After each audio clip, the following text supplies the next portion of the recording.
E aí, turma? Tudo bem, galera? Como é que vocês estão? Tranquilo? Curtindo, aproveitando? Eu sei que tem gente aí que tá só na vida mansa, né? Tem gente aí que fica só empinando pipa o dia todo, dormindo até mais tarde. Eita, pouco folgado. Mas por outro lado, tem uma galera aí que tá no basquete, hein? Tem uma turma aí, parabéns pra você que tá aí lutando, trabalhando, correndo atrás aí do prejuízo aí. Ah, tá difícil para todo mundo, né? É difícil para o professor, é difícil para vocês, é difícil para a direção da escola. A gente não pode desistir, né, pessoal? A gente tem que continuar na luta aí. Temos um desafio pela frente. Estamos tendo um desafio, né? Que é dar aula à distância. Não é fácil. Mas só vence aquele que for persistente e for até o fim, não desistir, né? Então nós não podemos desistir. Hoje, pessoal, eu tô olhando aqui para o meu relógio. Desculpa que eu tô olhando para baixo aqui para mim controlar as horas, porque aqueles outros vídeos que eu fiz foram muito longos, né? E eu sei que tem aluno que não tem paciência para ficar escutando mais que 15 minutos. Só que o conteúdo ele é muito extenso, então eu não consigo sintetizar. Eu estou tentando me controlar aqui, por isso que eu estou até com o meu relógio na mão, para marcar o tempo exato da nossa aula, tá? Vou tentar sintetizar o máximo possível. Porém, o material que eu trouxe para vocês hoje, os slides que eu trouxe para vocês, são slides assim com muita informação. Então, é um desafio. Eu tô numa sinuca de bico aqui porque eu tô tentando fazer alguma coisa que você consiga entender. Tá bom? Bom, é o seguinte, pessoal, olha o que acontece.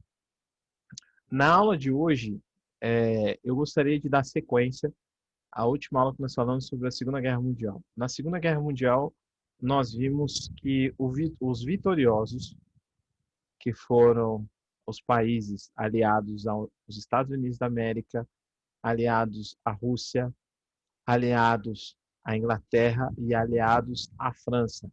Esses foram os quatro países cabeças que praticamente venceram a Segunda Guerra Mundial, tá?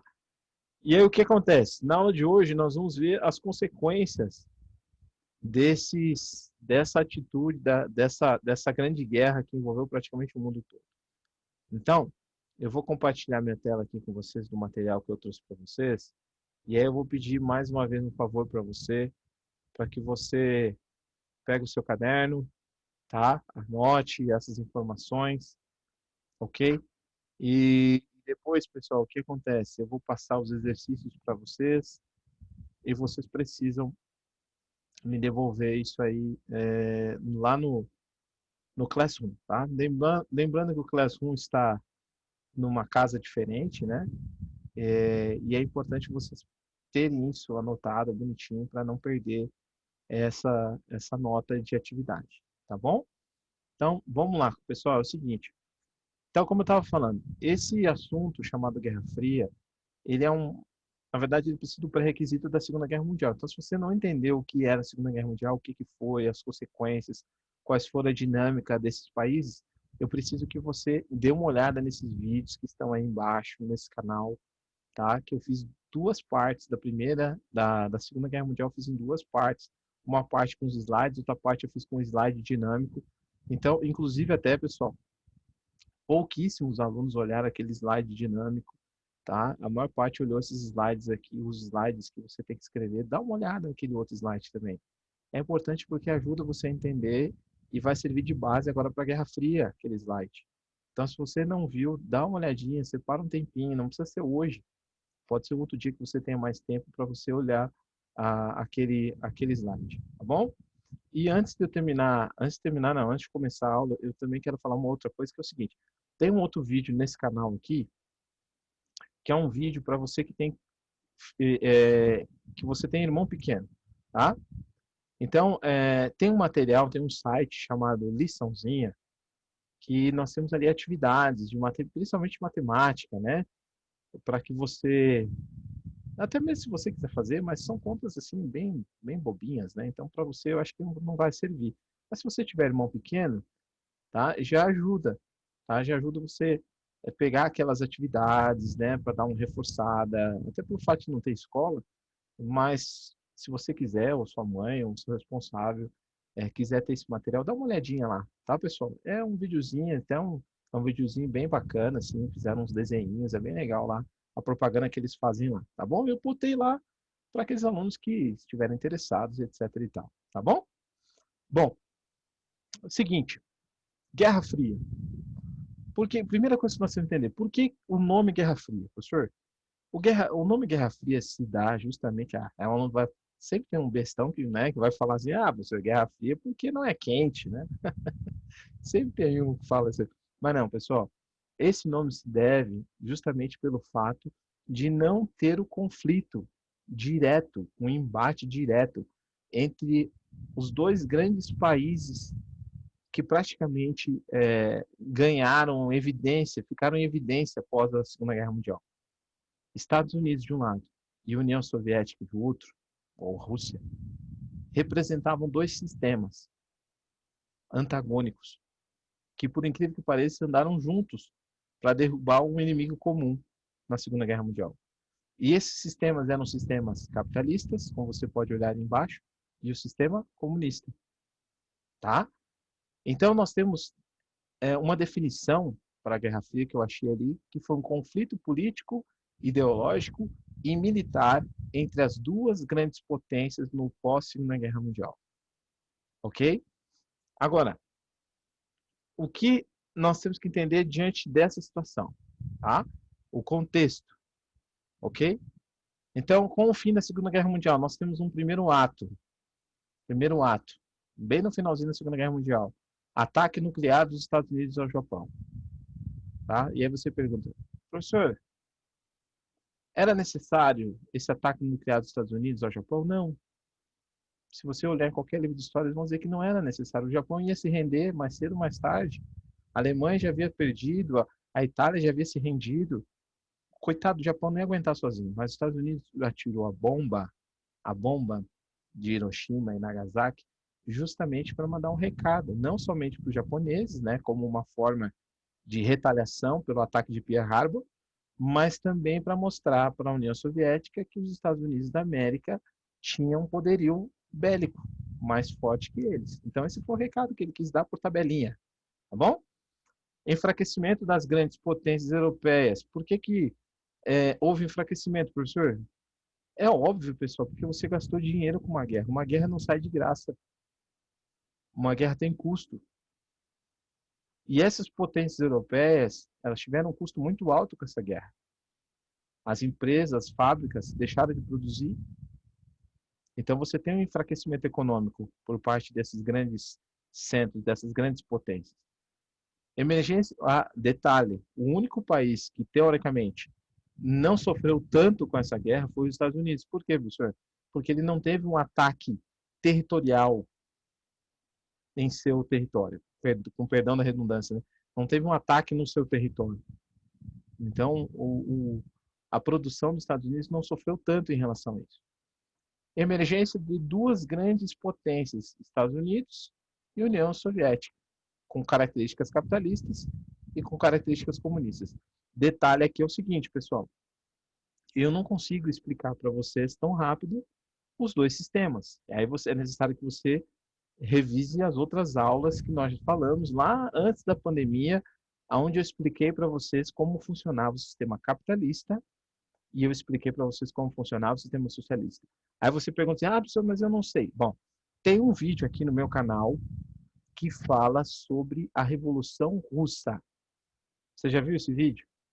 E nesse vídeo eu explico como funciona o comunismo. Qual era a ideia do comunismo?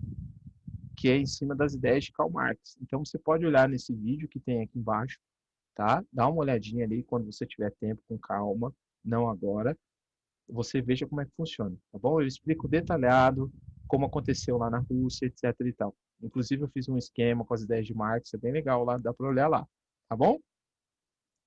Bipolaridade mundial, tá? Por que esse nome bipolaridade? Porque vem de potência, vem de armamento, vem de poder bélico, tá? Então nós temos que entender que agora, pessoal, não é mais aquela disputa de trincheirinha, de armamento simples, tá?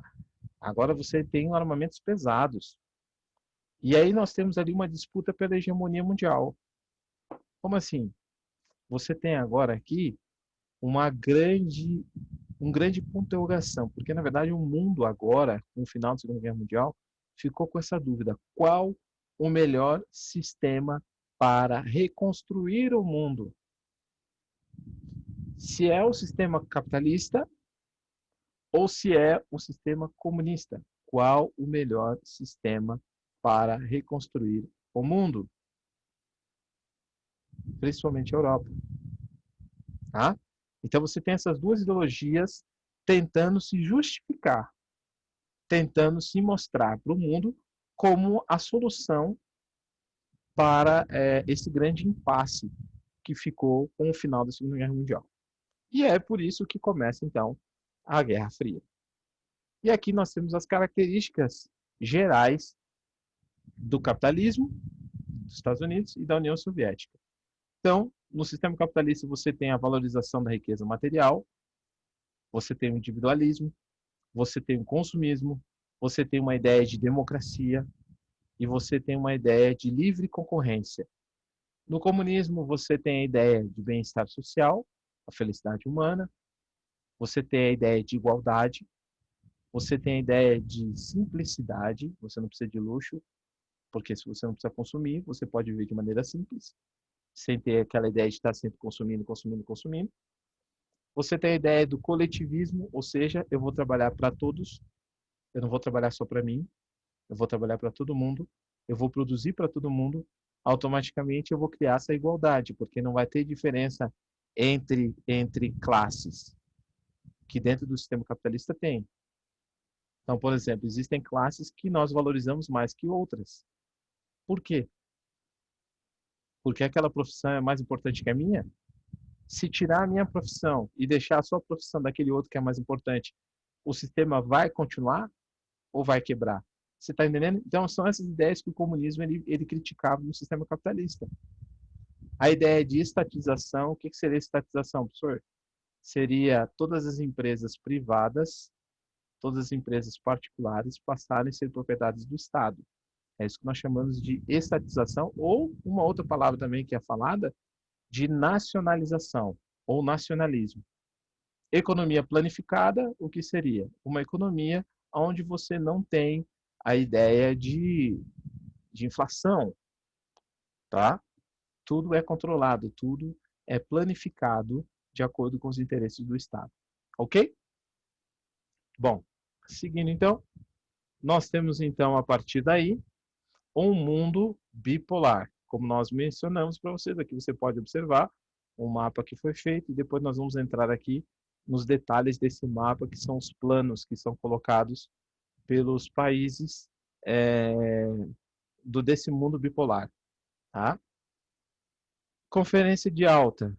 Na conferência de alta, então, nós temos aqui uma foto símbolo, né? Essa foto aqui é uma foto que volta e meia, fiquem espertos, pessoal, que volta e meia em vestibular, Enem, quando vocês forem fazer, vai aparecer essa imagem, tá? Vai aparecer essa imagem. E aqui nós temos aqui, acompanhando o meu mouse aqui, ó, o representante da Inglaterra, é o primeiro-ministro inglês Winston Churchill. Nós temos o presidente Frank Delano Roosevelt e Joseph Stalin, esse rapaz que aqui está. Estão vendo? Bom, o que eles estavam reunidos aqui? Qual era o objetivo dessa reunião? No final da segunda, logo no início de 1946, se não me engano. Nós temos aqui, 45 aqui, ó. 45, fevereiro de 1945, perdão. Nós temos aqui, pessoal, nessa conferência de alta, nós temos a ideia de reorganizar um mapa geopolítico do mundo. Tá? Então, a decisão que eles tomaram aqui diz respeito principalmente da Alemanha. Por quê, professor? Porque a Alemanha, pessoal, era o objeto de desejo de todos os países, praticamente. Porque, na visão desses países, aonde começou a Segunda Guerra Mundial foi na Alemanha. Então, para eles, a Alemanha era um trunfo. Era um trunfo. Foi tão importante, que eles dividiram a Alemanha em 4 zonas de ocupação. Só para você ter uma ideia. Tamanha capacidade Tamanho era a indignação que eles tiveram, que a raiva que eles tiveram dos alemães. Mas, na verdade, essas 4 zonas de ocupação, elas se transformaram em duas. Depois nós vamos ver outras conferências, onde vocês vão ver algumas medidas que eles tomaram. Por quê? Porque tanto a França, quanto a Inglaterra, quanto os Estados Unidos, eles adotavam praticamente o mesmo sistema, que é o sistema capitalista, que é um sistema político, que é um sistema ideológico, que é um sistema econômico, ok? Eles utilizavam o sistema capitalista. A única que era o patinho feio, que tinha uma doutrina completamente diferente, era a União Soviética, de Stalin. Por isso que, na verdade, ficou a Alemanha, na prática mesmo, ficou dividida em duas partes. E nós vamos ver isso mais claro ainda quando você olhar Berlim. Quando você olhar a cidade de Berlim, você vai ver que ela foi dividida ao meio por um muro, o famoso Muro de Berlim. Deixa eu pular aqui para mostrar para vocês o Muro de Berlim, ó. O Muro de Berlim, tá? E nesse muro que eles fizeram, pessoal, eles dividiram a Alemanha em duas partes, só em Berlim, ali, que ficou de um lado a Alemanha Oriental e de outro lado a Alemanha Ocidental, ok? Aí entra uma parte que eu acho muito legal nesse conteúdo, que é a seguinte. Aí um aluno pergunta, professor, mas por que eles fizeram esse muro? Bom, por um motivo muito simples. O único lugar aonde você conseguia ver, ó, meus olhos aqui, ó, visualizar. Se um sistema estava indo melhor que o outro, o único lugar era em Berlim. Porque os outros eram países, então você não conseguia ver longe, a não ser com a entrada de espiões lá para levar como é que estava andando. Mas você não conseguia visualizar na prática, a população não conseguia ver qual era o melhor sistema na prática. E você sabe que no momento que eles começaram a observar os sistemas, eles começaram a perceber uma coisa, que o sistema capitalista ele se desenvolvia melhor que o sistema comunista, por vários motivos. Se eu for enumerar aqui para vocês, nós vamos muito longe aqui.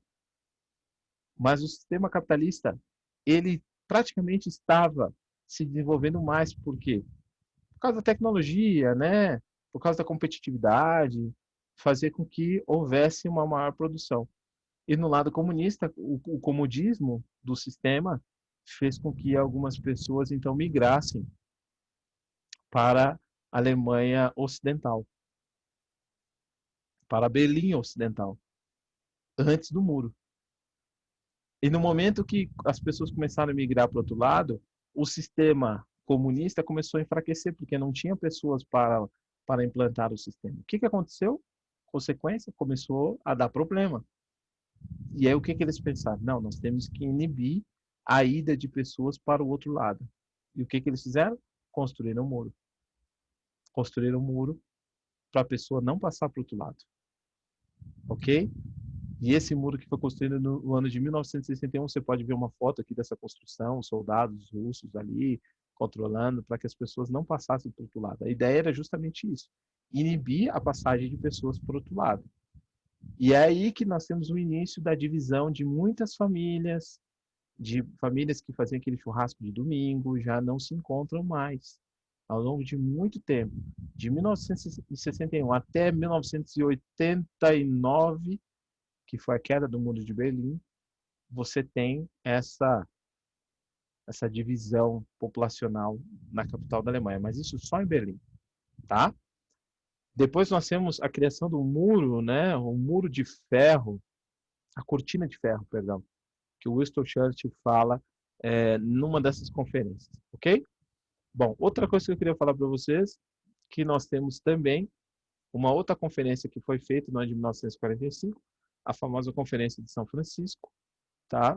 Onde nós temos lá a criação da ONU, a famosa ONU que veio substituir a fracassada Liga das Nações, onde o objetivo era garantir a paz mundial e lutar pelo fim das misérias do mundo. E aí nós temos o FMI, a criação do FMI, que é o Fundo Monetário Internacional, Qual era o objetivo desse fundo? Fazer com que as nações elas não quebrassem tendo uma reserva financeira, né? Nós temos a FAO, Organização para a Agricultura e Alimentação, a Unicef, etc. e tal. Mas a que me chama mais atenção, a mais famosa para mim, né, o FMI, que você já deve ter ouvido direto, você ouve direto na televisão, e também a Unesco, né? A Unesco e a Unicef, que se vê muito no Criança Esperança, né? Onde você pode ver a Rede Globo, que utiliza muito esses órgãos da ONU para proteger a criança, né? Para um órgão voltado para a educação. Então, são pontos assim importantes que nós temos que destacar, tá bom? Que no vestibular normalmente se cobra em relação à ONU. Bom, depois nós temos também, pessoal, dentro da ONU, um órgão que até hoje é muito discutido, as pessoas criticam muito esse órgão, chamado Conselho de Segurança, tá? Nós temos dentro do Conselho de Segurança aqueles países que são permanentes e aqueles que entram eventualmente lá para garantir essa ordem, essa organização e essa paz mundial, ok? E aí nós temos aqui o papel do Brasil, né? E o Japão, que são os que foram mais eleitos, só para que você tenha isso como uma curiosidade e anote isso no seu caderno também, tá bom? Bom, outra coisa importante que eu quero destacar com vocês, além disso, é você, professor, espera aí, então, calma, você pode pausar, você pode copiar depois, você pode assistir esse vídeo de novo, vai estar no canal sem problema nenhum, tá bom? Estou passando rápido por causa do tempo. Bom, no ano de 1949, então, na Conferência de Potsdam, você pode ver, então, o que eu falei para vocês, né? A divisão em 4 zonas de influência da Alemanha, tá? E aqui, pessoal, aquilo que eu falei para vocês, ó, tá? A divisão, sendo que Berlim, tá? Que estaria na zona soviética, mas Berlim, você pode ver que ele está em branquinho, por quê? Porque aqui em Berlim foi feita uma divisão diferente, tá? A Berlim foi feita aquela divisão que eu falei para vocês, do Muro de Berlim, tá bom? De um lado ficou a ideia capitalista, de outro ficou a ideia socialista dentro do mesmo território, do mesmo bairro. É como se fosse São Paulo, ali, a capital de São Paulo, sendo construído um muro, né? Que colocasse esse muro entre a Marginal Tietê e a Marginal Pinheiros ali. Imagina só a loucura. Então, quem ficasse para o lado de Pinheiros, Aclimação, seria o lado, sei lá, seria o lado capitalista, e quem ficasse para o lado de cá, né? Aqui, Osasco, Butantã, Embu, essa galera aqui ficaria do lado comunista, né? Só uma loucura, assim, só para a gente brincar um pouquinho, tá bom? Bom, diante disso aí, pessoal, diante de toda essa divisão do muro, etc e tal, nós temos os chamados planos, os planos que foram feitos para auxiliar os países de origem que dependem do capitalismo e os países que dependem do lado comunista. Então, por exemplo, no lado capitalista, na questão econômica, aquela ideia de que você quer construir, então tá, eu vou te ajudar a construir, porém você vai ter que seguir o meu plano econômico. Então, do lado dos Estados Unidos da América, do lado capitalista, nós temos um plano chamado Plano Marshall. Como nós estamos numa guerra, numa disputa de beleza, numa disputa de quem pode ajudar mais, você também tem um outro lado, que é o chamado Comecon, o Conselho para Assistência Econômica Mútua.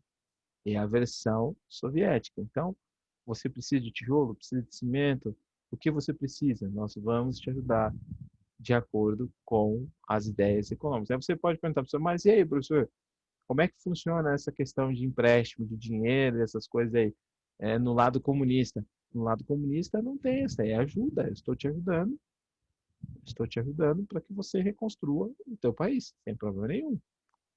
Na questão política, na questão política, doutrina Truman, Estados Unidos apoiaria as nações livres que desejassem resistir à dominação comunista. Combate ao comunismo em qualquer lugar do planeta. O que seria isso, professor? Seria o seguinte: se você que está do lado comunista e quiser passar para o lado capitalista, automaticamente você vai fazer parte da doutrina Truman. Você vai entrar numa nação considerada livre. Por que livre? Por causa da liberdade econômica, a liberdade de concorrência de produtos, liberdade das classes sociais. Eles se diziam, o capitalismo se dizia diferente do comunismo, onde você não tem essa liberdade. Você é preso ao sistema. Por isso que o livre está entre parênteses aqui no slide. Tá bom? E o comiforme? O comiforme também é o contrário. A união de partidos comunistas europeus para evitar a influência dos Estados Unidos. Ou seja, nós vamos fazer de tudo para que os Estados Unidos não coloquem na cabeça as ideias dos Estados Unidos, os países capitalistas não coloquem na ideia desses países do conceito capitalista. Então há meio que uma proteção política em relação a essas ideias que foram colocadas pela doutrina Truman. De outro lado, nós temos uma aliança militar.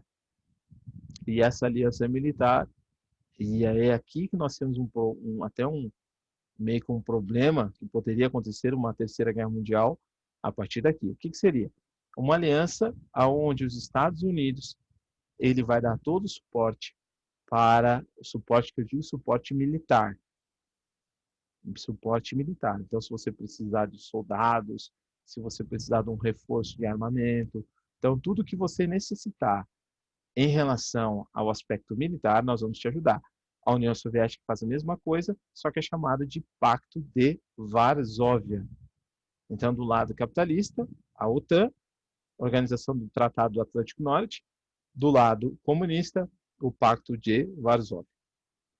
Ok? Por isso, pessoal, e aqui é muito importante, por quê?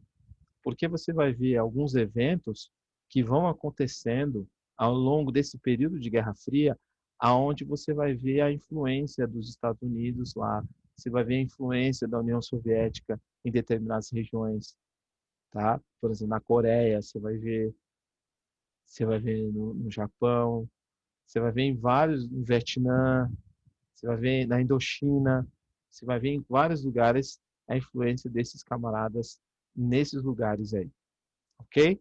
Então, pessoal, recapitulando, nós temos 3 planos de cada lado. 3 planos. Isso aí você tem que saber de cor e salteado. Tá? Então vamos lá. No plano econômico, plano Marshall, lado capitalista. No plano político, doutrina Truman. No plano militar, a OTAN. No lado comunista, no plano econômico, Comecon. No plano político, Comiforme. No plano militar, Pacto de Varsóvia. Então são 3 planos que ficam se degladiando no aspecto ideológico apenas, pessoal. Não há uma guerra, mas apenas no campo das ideias, ok? No campo das ideias que são colocadas esses 2 sistemas aí, ok? Bom, aí, pessoal, nós temos, a partir desse sistema, nós temos a corrida armamentista e nós temos também, eu quero trabalhar com vocês num outro momento, a corrida espacial e os estudos de casos específicos que são aqueles conflitos localizados que nós temos que destacar. Mas isso nós vamos deixar por uma aula parte 2, porque já está estourando o tempo aqui, eu já ultrapassei essa parte da aula aqui, ok? Eu gostaria, nesse momento, que você entendesse pelo menos os pontos essenciais desse período chamado de Guerra Fria, ok? Então, em breve, nós estaremos postando para vocês a segunda parte da aula da Guerra Fria. Ok? Um grande abraço. Desculpe por alguma coisa. Não se esqueçam de anotar essas informações no caderno de vocês. Eu vou cobrar isso de vocês, então é importante vocês terem esse material. Tá? Ah, professor, mas eu não consegui. Pode pausar, pode anotar, tá? Porque isso aí também faz parte da aula, faz parte do aprendizado. Então é bom você copiar e ter isso no caderno aí bonitinho. Tá bom? Grande abraço, fiquem com Deus e até a nossa próxima aula.